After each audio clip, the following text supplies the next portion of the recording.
Sarah Ballesteros, and this is my presentation for Phys2211 Lab 1 Constant Velocity. The purpose of this lab was to analyze the motion of an object that is moving at a constant velocity and to determine the object's position over a given period of time. I used Python GlowScript to create a computational model of this motion based on Newton's second law, the momentum principle. I compared the data gained from the computational model to the data collected from the observed motion to analyze the position and time of the object while in motion. The object I chose to use for this lab was a pickleball ball. The principles of physics behind this lab include two main assumptions: that no friction or air resistance acted on the ball. Also, that there was constant velocity, meaning that the net force acting on the ball must be equal to 0. The object will continue moving with a constant velocity unless another force acts to change the object's motion.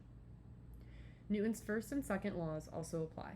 Newton's first law explains that an object in motion will remain in motion at a constant speed and in a straight line unless acted upon by another unbalanced force. And the second law explains that the motion of an object is dependent upon the net force acting on the object and the mass of an object. For the lab setup, I chose to use a pickleball ball rolling across a kitchen island countertop as my object of motion and the surface that the motion takes place on. I recorded the ball moving with constant velocity and tracked the motion using tracker software to create a position versus time graph of the ball from the initial time of 0. I then utilized GlowScript to produce the computational model for the ball's motion. Using both sets of data, I created a comprehensive graph comparing both models. For my calculations, the mass of the pickleball ball was about 0.02211 grams. The diameter was about 74 centimeters. The initial position of the ball was at 0 meters, and the initial velocity was calculated to be 9.05 meters per second. This was found using the average velocity formula. The final observed time was 0.567 seconds, and the video was taken at 60 frames per second. This is the video of the motion of the ball. Using Tracker, I placed the origin of the coordinate plane at the center of the ball in the first frame. Then the ball traveled along the positive x-axis as it rolled to the right corner on the counter. The video was trimmed to have the ball only in its constant velocity motion. As shown by the graph, the slope of position versus time is almost exactly a straight line. It is not perfect due to outside forces such as friction and drag, so the true acceleration of the ball is not actually 0. Also, motion along the z-axis toward and away from the camera may have affected our results. Here I have the GlowScript code, which I altered from the starter code provided in order to create a computational model on GlowScript of the motion. I adjusted the delta t, the position values, and then also the velocity and position formulas. For the GlowScript results, the data points were calculated using continuous iterations of the velocity update formula and position update formula until the final observed time had been reached. This is the computational model of the results we were expecting from the motion of the pickleball ball. Comparing the models. When comparing the two models, the slope is nearly the same, except the tracker model is shifted down slightly, meaning based on the start of the motion, the ball did not go as far with each iteration as expected, and the motion differed slightly from the expected.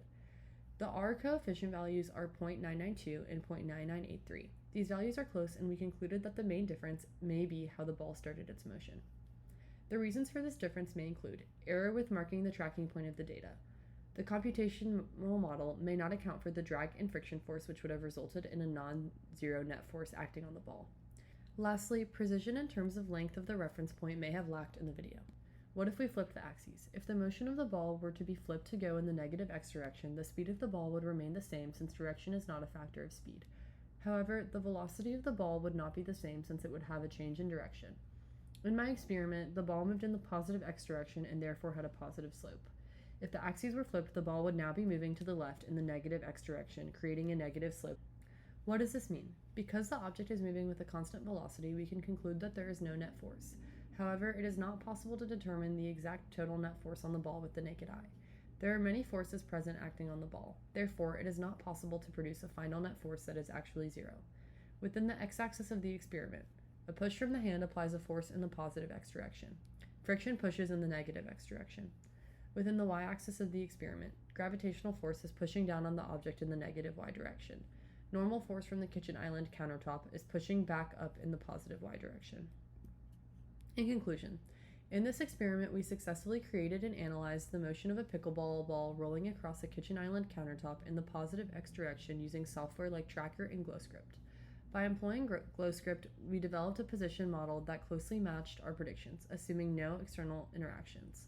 This process has deepened our understanding of Newton's first and second laws of motion.